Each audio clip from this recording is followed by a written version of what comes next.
Hello students, हम बात करेंगे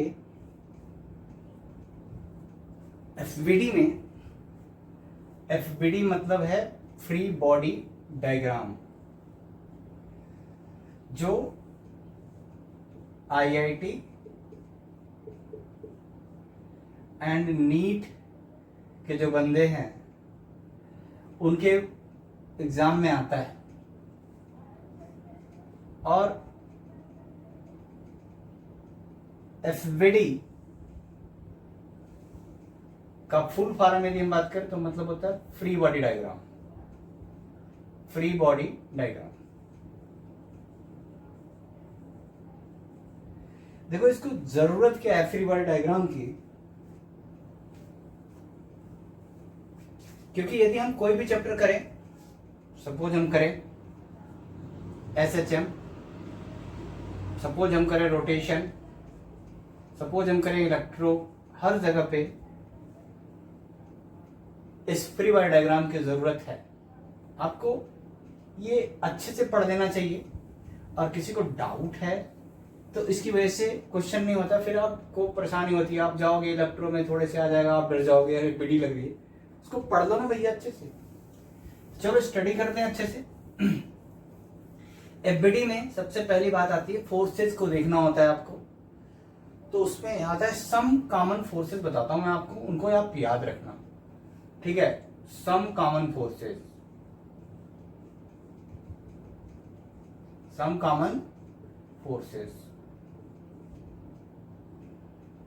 पहला कॉमन फोर्स है हमारे पास नॉर्मल रिएक्शन, जिसको आप एन से रिप्रेजेंट करते हो, या कभी कभी आप उसको आर से भी रिप्रेजेंट कर लेते हो, रिएक्शन फोर्स। सेकेंड बात करें हम तो दूसरा फोर्स है हमारे पास टेंशन। स्ट्रिंग के अंदर जैसे टेंशन, उसको हम कैपिटल टी से रिप्रेजेंट करते हैं, इनके बारे में हम अभी पढ़ेंगे। लेकिन हम देखते हैं कि कितने फोर्स है जिसकी वजह से हमें दिक्कतें आती हैं। तीसरा हमारे पास यदि हम बात करें, तीसरा फोर्स हो जाएगा हमारे पास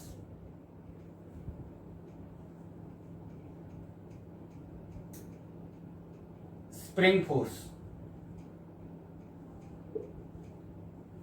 स्प्रिंग फोर्स। चौथा हम बात करें तो बात होता है सेंट्रीपिटल फोर्स। सेंट्रीपिटल फोर्स, और इसी में बेटा हम सेंट्रीफ्यूगल फोर्स भी देख लेंगे। सेंट्रीफ्यूगल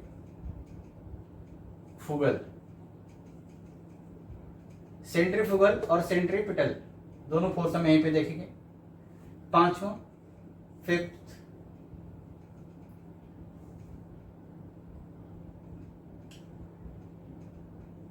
क्या हो सकता है पांचवा फोर्स? जैसे आपको बहुत आसान लगता है, क्या होता है पांचवा? वो होता है ग्रेविटेशनल फोर्स, यदि आप कहना चाहो तो, जो mg आप कहते हो, ग्रेविटेशनल फोर्स। तो हमेशा याद रखना कि ये फोर्स सबको पता होता है, हमेशा डाउनवर्ड लगता है, mg होता है। ये 5 फोर्सेस कॉमन फोर्सेस हैं। इसके बाद आता है छठा, आता है फ्रिक्शन।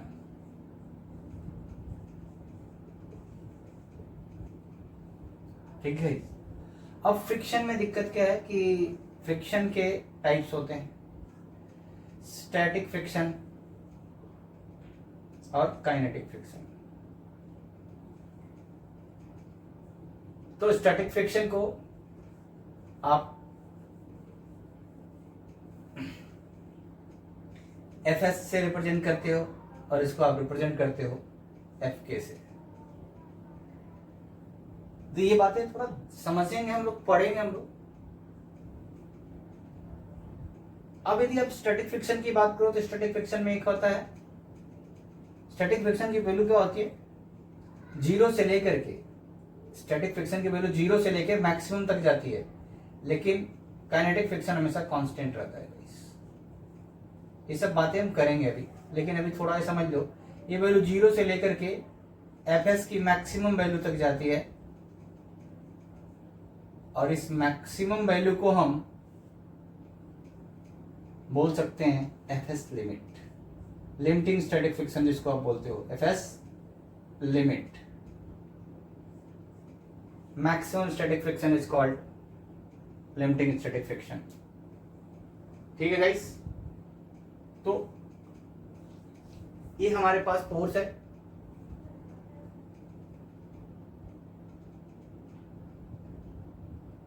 ज्यादातर इन्हीं फोर्सेस का यूज करके क्वेश्चन हमको पूछा जाता है और हम इसको सॉल्व नहीं कर पाते हैं। तो आज ये देख लेते हैं कि इन फोर्सेस की वजह से हो क्या रहा है। तो पहला अपने को फोर्स पढ़ना है नॉर्मल रिएक्शन, जिसको स्क्रीनशॉट लेना है वो ले सकता है। मैं इसको मिटा रहा हूं अभी। Okay guys, okay. सबसे पहला पढ़ेंगे हम स्टैटिक फ्रिक्शन, नहीं नॉर्मल रिएक्शन की बात करेंगे, रिएक्शन फोर्सेस या नॉर्मल रिएक्शन की बात करेंगे। तो ये रिएक्शन फोर्स, नॉर्मल रिएक्शन, यदि आप इसके बारे में जरा सीखने की कोशिश करो तो यदि हम आईआईटी और नीट कंपटीशन की बात कर रहे हैं तो हमेशा याद रखना पड़ेगा एक लाइन की definition, always acts, normal reaction always acts perpendicular to contact surface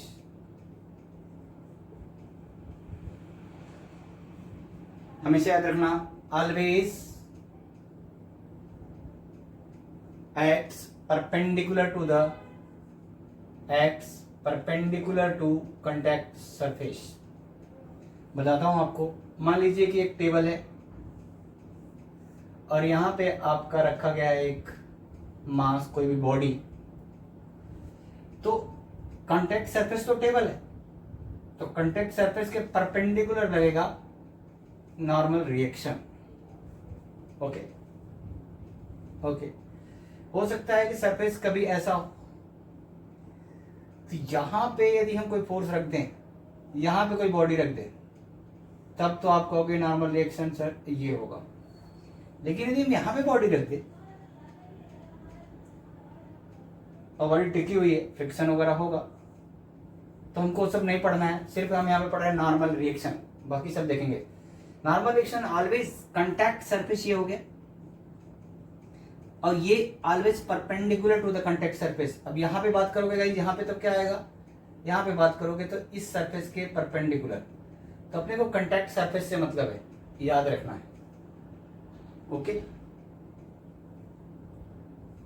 note करो, बहुत इंपॉर्टेंट बात है, स्क्रीनशॉट ले सकते हो। अब देखो यहाँ पे इसी नॉर्मल रिएक्शन का एक और एग्जांपल है, हम देखें। अब हम करें, एक वॉल है, एक दीवार है, वॉल ले लिया हमने, और यहां पे कोई भी एक एम मास की बॉडी है रुकी हुई, ऐसे तो रुकेगी नहीं, तो हमने एक फोर्स लगा करके उसको धक्का मार दिया, हमने बोला सर रुकी हुई है, बताओ नॉर्मल रिएक्शन किधर लगेगा। नॉर्मल रिएक्शन को मतलब नहीं कि कौन सा किधर लग रहा है, क्या लग रहा है गाइस, ऑलवेज ये दीवार जो है, वॉल जो है, कांटेक्ट सरफेस है, कांटेक्ट सरफेस के परपेंडिकुलर लगेगा नॉर्मल रिएक्शन। और गलती से नॉर्मल रिएक्शन इस समय वही हो जाएगा जो आपने फोर्स लगाया होगा। तो उससे मतलब नहीं मेरे को, मतलब ये अभी समझने की जरूरत हमको ये है कि कांटेक्ट सरफेस के परपेंडिकुलर लगता है नॉर्मल रिएक्शन। ओके गाइस, इसे एफबीडी के क्वेश्चन हम आराम से कर पाएंगे, जो भी आईआईटी और नीट में आए हुए हैं, आप इजीली कमेंट में दे सकते हो, क्वेश्चन पूछ सकते हो, कोई दिक्कत नहीं, मैं डिस्कस कर दूंगा। ओके, बाकी वैसे भी हम आईआईटी और नीट के क्वेश्चन डिस्कस करेंगे। अब हमारा सेकेंड जो फोर्स था वो देखेंगे हमारा क्या है। हम आईआईटी के क्वेश्चन करने और नीट के क्वेश्चन करने के लिए, फटाफट करने के लिए ही इन कंसेप्ट को हम कर रहे हैं गाइस। और जो लोग को आईआईटी की जरूरत है, जिन लोगों को आईआईटी में जाना है, कसम खा रखी है, उन लोगों के कंसेप्ट क्लियर होने चाहिए, और नहीं तो धोखा दो अपने आप को। भैया 4-5 चीजें पढ़ लो यार अच्छे से, तो आपका आईआईटी हो जाएगा मेरे बाप, मेरे भैया। आइए देखते हैं। सेकेंड फोर्स हमने बोला था, टेंशन की बात कर रहे थे हम। दूसरा फोर्स हमारे पास था टेंशन। टेंशन को कैपिटल टी से रिप्रेजेंट कर रहे हैं, तो टी लिख के चल रहे हैं, पूरा नहीं लिख रहे हैं क्योंकि हमारे पास उतना स्पेस की। टेंशन क्या होता है, हमेशा याद रखना, एक लाइन में definition for examination, always acts away from observing body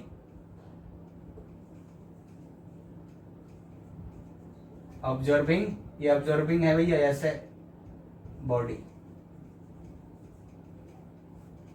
always acts from observing body away from observing body. Okay, जो मैंने बात देखी वो देखिए ध्यान से। मान लीजिए कि कोई भी एक ब्लॉक है यहाँ पे और एक दूसरा ब्लॉक है यहाँ पे, और आपने कह दिया कि सर वो स्ट्रिंग से बंधा हुआ है, और यहां से मैं इधर एक फोर्स लगा रहा हूं। चलो इधर लगा देता हूं। इधर मैंने एक फोर्स लगा के इसको खींचना शुरू किया। इसका नाम रखता हूं मैं M1, इसका नाम रखता हूं मैं M2। तो आप ध्यान दो, ये जो M2 ये सेकंड बॉडी है M2, तो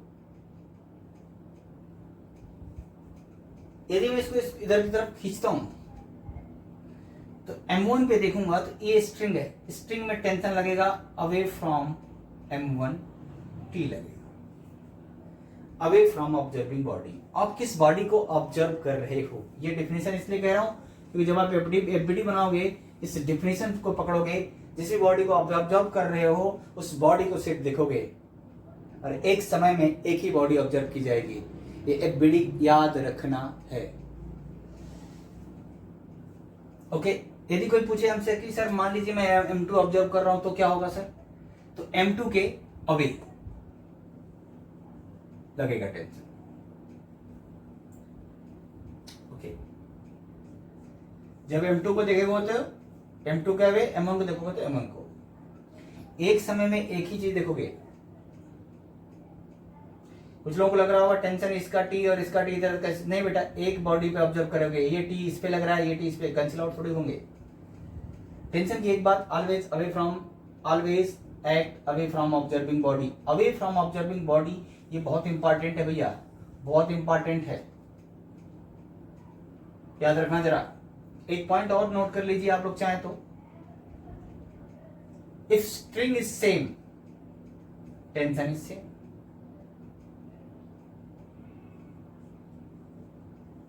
string is same, tension is same.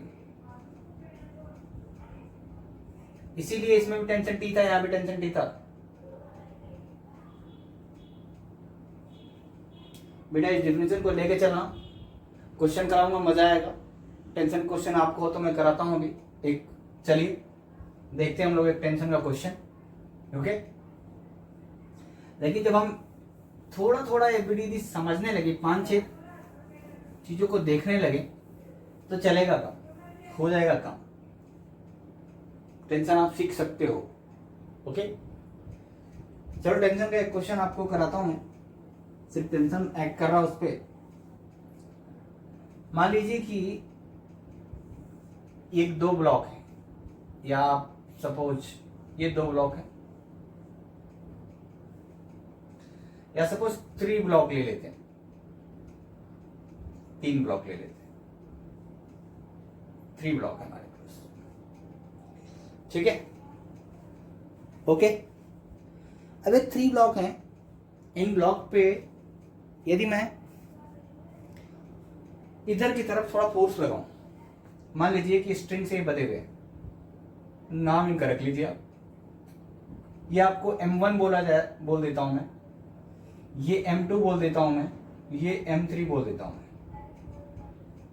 और आपने कहा कि क्वेश्चन में कहा गया था कि इस पे एक फोर्स एक्ट कर रहा है, F का, न्यूटन का एक फोर्स एक्ट कर रहा है, फाइंड आउट द टेंशन। इसमें मैं मान लेता हूं इस स्ट्रिंग में, ये स्ट्रिंग में टेंशन T1 मान लेता हूं मैं, क्या मान लेता हूं, T1, और इसमें मान लेता हूं T2। स्ट्रिंग सेम है तो टेंशन क्या होगा, सेम। अब आपसे क्वेश्चन पूछा जाएगा कि T1 एंड T2 को आप फाइंड आउट कर दो इन टर्म्स ऑफ F, क्योंकि फोर्स गिवन है आपके पास। ये बार बार नीट वालों में आया हुआ क्वेश्चन और IIT मेंस के एंट्रेंस में भी आया हुआ क्वेश्चन है, तो थोड़ा सा आप ध्यान से समझें। ओके, तो देखो ये बहुत इंपॉर्टेंट क्वेश्चन है और हर बुकलेट में, आप जितने भी इंस्टीट्यूट हैं बड़े बड़े, सबके बुकलेट में मिलेगा, लेकिन तुम डर जाते हो यार, है कुछ भी नहीं। सबसे पहले बताओ, क्वेश्चन में गिवन है, मान लो कि स्ट्रिंग का मास कुछ नहीं है, स्ट्रिंग मासलेस है।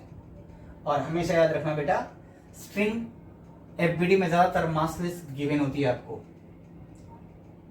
एंड उसको आप खींच नहीं सकते, अनएक्सटेंसिबल होती है। तो ये बात हमेशा याद रखना है। अब यहाँ पे एग्जाम में जब क्वेश्चन में लिखा होगा कि स्ट्रिंग इज मासलेस एंड उसको आप खींच नहीं सकते, तो एक लाइन यहीं पे हो जाएगा और एक लाइन आपके न्यूमेरिकल्स में क्वेश्चन में बढ़ जाएगा, आप डर जाओगे। लेकिन यार ऑब्वियस सी बात है, हर क्वेश्चन में लिखा होगा, तो उसको आप छोड़ दो। आपको पता होना चाहिए कि अब हम क्या करें, यहाँ पे देखते हैं क्या होगा जब सिर्फ मास ये है, 3 मास है, इनका तो मास है नहीं स्ट्रिंग का कुछ। तो ये वाला फोर्स क्या कर रहा है, ये वाला फोर्स तीनों मास को खींच के लेके जा रहा है, ना।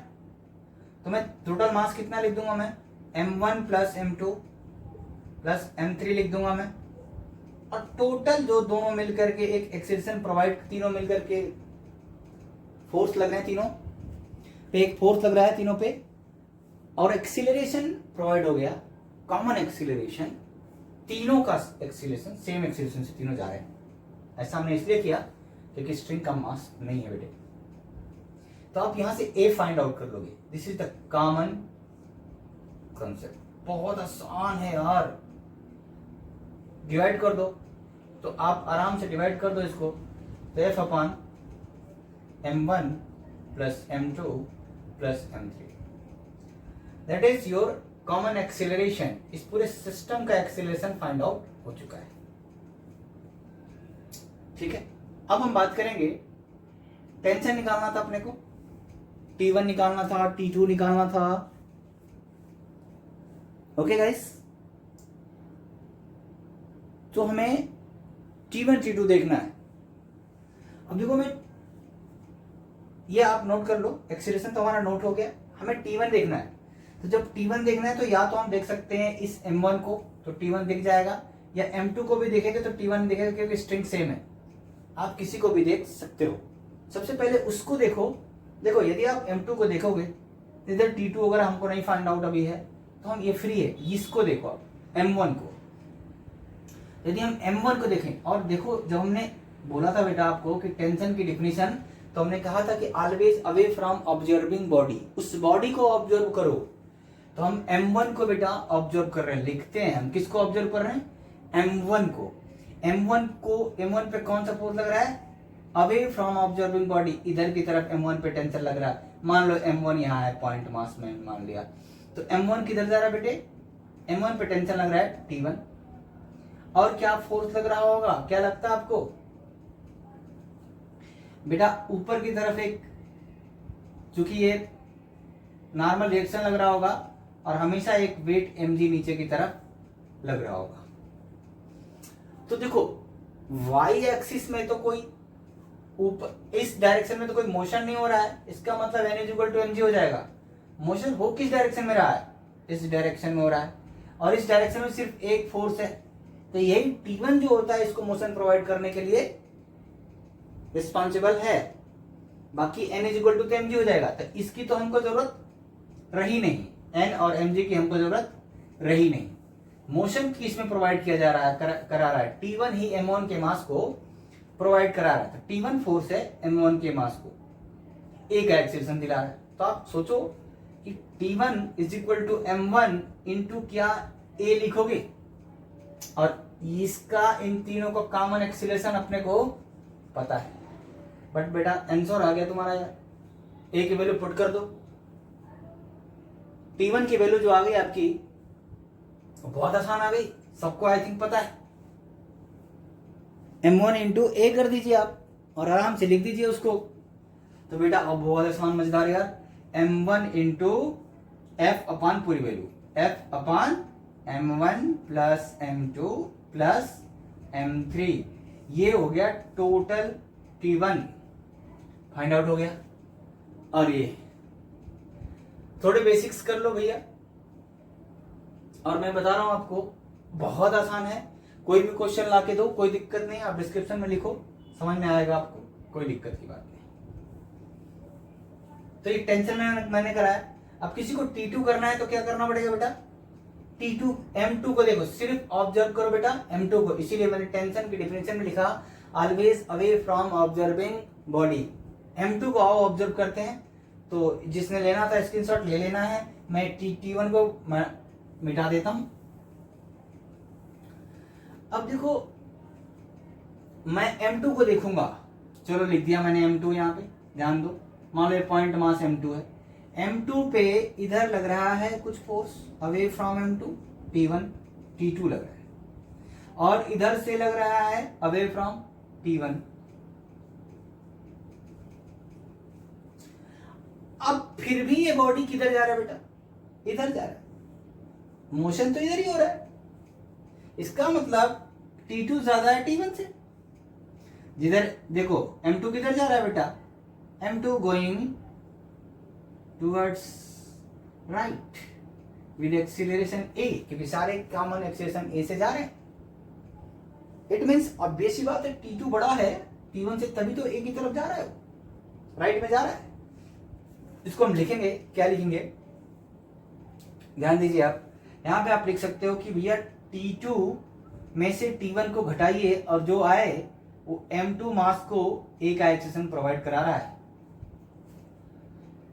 देखो अभी पहले T1 निकाल चुके थे हम, M2 हमको पता है क्वेश्चन में गिवन होगा, और A की वैल्यू आप पुट करेंगे तो T2 की वैल्यू आ जाएगी आराम से, कितनी आ जाएगी, यदि किसी को आइडिया नहीं है तो आप देख सकते हो कितनी आ जाएगी। एक बार कर देता हूं मैं, कोई दिक्कत नहीं। देखो यदि इसकी वैल्यू मैं पुट करूं तो यहां पे आएगा T2 is equal to M2A plus T1। A की वैल्यू पुट कर देंगे यहां से, तो M2A की वैल्यू पूरी डाल दो, और T1 की वैल्यू क्या थी, M1 इंटू A थी। तो बेटा ध्यान दोगे तो आएगा M2 into A, M1 into A, क्योंकि T1 M1 A था। तो बेटे A की वैल्यू आ जाएगी, पुट करोगे यहां पे तो F अपान M1 प्लस M2 आ जाएगी। सीखा क्या हमने, ध्यान दीजिए, सीखा क्या हमने। यदि आराम से आप इसको देखो, मैं मिटाऊं इसको, स्क्रीनशॉट जिसको लेना ले सकते हैं। चलो हमने जो देखा, आप ध्यान दोगे तो हमने देखा कि T1 जो है वो M1 इंटू पूरा पूरा F divided by M1 plus M2 plus M3 ये है। T2 इज इक्वल टू निकालना है तो दो ये और ये दोनों को ऐड कर दो, क्योंकि T2 क्या कर रहा है, इसको और इसको खींच रहा है। तो T2 में M1 plus M2 into F अपान total M1 plus M2 plus M3। यदि यहाँ पे T3 होता तो क्या होता बेटा, वो होता M1 plus M2 plus M3 divide by M1 plus M2 plus M3, cut जाते, वो आ जाता F। तो अब बेसी बात है, इधर वाला फोर्स कौन है, T3 नहीं, वो क्या है, F। तो बहुत आसान, आई थिंक तेज पढ़ा दिया क्या मैं, बहुत आसान है, मतलब टेंशन का एग्जाम्पल दिया। और अगला एग्जाम्पल अब हम अगला करेंगे बेटा, जिसको करना था ले लेना था। यदि हम बात करें दूसरे फोर्स की, सबसे पहले फोर्स पढ़ो, एफबीडी के बहुत भयंकर भयंकर क्वेश्चन लाओगे तुरंत होंगे, आईआईटी मेंस एडवांस जो भी लाना हो फटाफट क्वेश्चन आपसे होता जाएगा बेटा। और यदि क्वेश्चन आपसे हो रहा है तब तो हमने कुछ पढ़ाया, और आप क्वेश्चन मेरे से पूछ रहे हो और मैं क्वेश्चन सॉल्व कर रहा हूं, इट मीन्स मैंने क्वेश्चन आपको समझाया नहीं, केवल मैं क्वेश्चन सॉल्व कर रहा हूं। बेटा यही हर जगह हो रहा है मेरे भाइयों, मैं ये चाहता नहीं यार, मैं चाहता हूं कि तुम ना कंसेप्ट समझो, क्वेश्चंस करो, मैक्सिमम क्वेश्चन तुमसे लग जाए, तब मैं टीचर हूं, तब मजा आएगा मुझे पढ़ाने का, तब मैंने कुछ पढ़ाया, कुछ सिखाया, नहीं तो क्या सिखाया यार। ओके, अगला हम फोर्स की बात करेंगे, अगले फोर्स की बात करेंगे। अगला फोर्स था स्प्रिंग फोर्स। ये जो डेफिनेशन है बेटा, डेफिनेशन जो हम पढ़ रहे हैं, स्प्रिंग फोर्स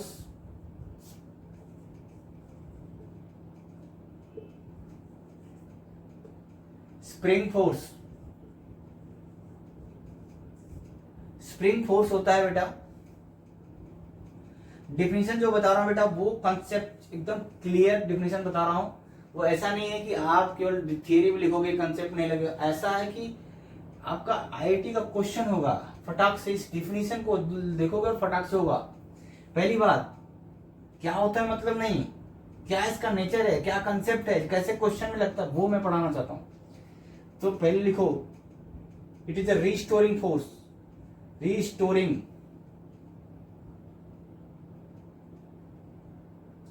ये रीस्टोरिंग फोर्स है। रीस्टोरिंग फोर्स,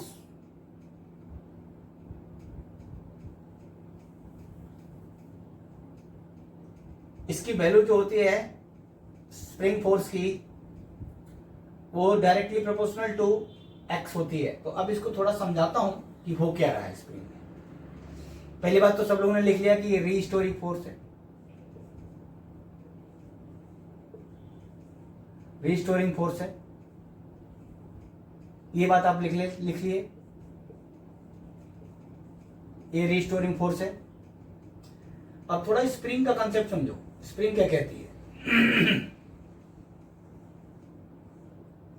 मान लीजिए कि कोई स्प्रिंग है, अब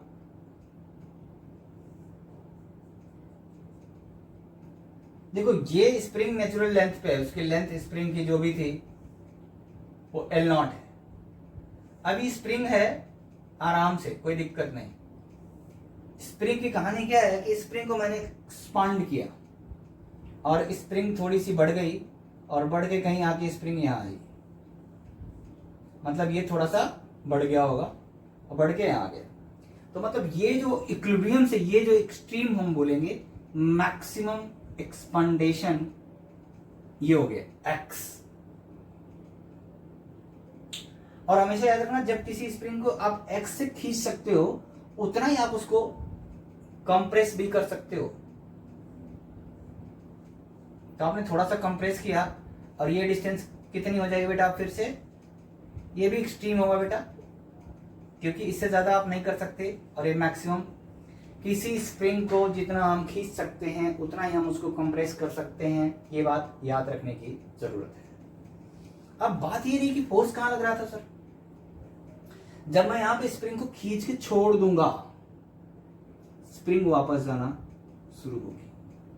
कहां पे बेटा, अपने ओरिजिनल पोजीशन पे। इसको मैं इक्विलिब्रियम बोल दूं तो यदि मैं कंप्रेस कर दिया तो छोड़ूंगा तो क्या होगी, वापस जाएगी। एक्सपांड कर दिया छोड़ूंगा तो कहां जाएगी, वापस जाएगी। मतलब अपने ओरिजिनल कॉन्फ़िगरेशन को जो शुरुआत में था उसको रिटेन करने की कोशिश करेगी, वापस जाएगी। इसलिए इसको हम बोलते हैं रीस्टोरिंग फोर्स। फोर्स का डायरेक्शन हमेशा towards initial position, equilibrium position की तरफ रहेगा। यहां करोगे तो यहां रहेगा। तो अब वो फोर्स क्या होगा बेटा, वो फोर्स होगा आपके पास F is directly proportional to x, actually x नहीं माइनस x, क्योंकि रीस्टोर करने की कोशिश कर रहा है। डिस्प्लेसमेंट बढ़ रहा है तो उधर जाएगा। अब यहां पे एक कांस्टेंट आता है F इज इक्वल टू, और ये कांस्टेंट को हम बोलते हैं spring constant, F is equal to minus kx। ये स्प्रिंग फोर्स। थोड़ा आप लोगों को ध्यान देने की जरूरत है, ठीक है गाइस। तो जिसको नहीं समझ में आता वो लिख लेना जरूरी है भैया, कि किसी स्प्रिंग को आप जितना एक्सपांड कर सकते हैं उतना ही कंप्रेस कर सकते हैं। ये माइनस साइन बताता है बेटा कि रीस्टोरिंग फोर्स है। ओके, कराएंगे अभी। अब देखो इस डायरेक्टली इस पे क्वेश्चन आया था, उसका ग्राफ थोड़ा सा आपको मैं बताता हूं कि फोर्स हुआ कैसे। तो देखो मैं कहता हूं कि यहां पे मान लो इक्विलिब्रियम था स्प्रिंग का, और ये मैक्सिमम एक्स लिख लिया मैंने, तो इसको मैं लिखूंगा एक्सट्रीम पोजीशन, और ये कंप्रेस हुआ नेगेटिव एक्सट्रीम पोजीशन, मतलब कि कंप्रेस होने के बाद।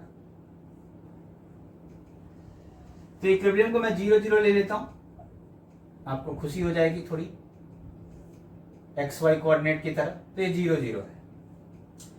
अब ये इस लाइन को इस लाइन पे हमने क्या दिखाया बेटा, एक्स, और इस पे मैं दिखा देता हूं स्प्रिंग फोर्स, ठीक है। ये जितना ही एक्स होगा एक्सट्रीम, उतना ही ये भी होगा, ये बात आपको क्लियर है। अब देखो स्प्रिंग फोर्स के पास जाओ, स्प्रिंग फोर्स कहता है कि सर मैं directly proportional to minus of x होता हूं, तो k इंटू माइनस एक्स कर सकते हो। तो ये माइनस ऑफ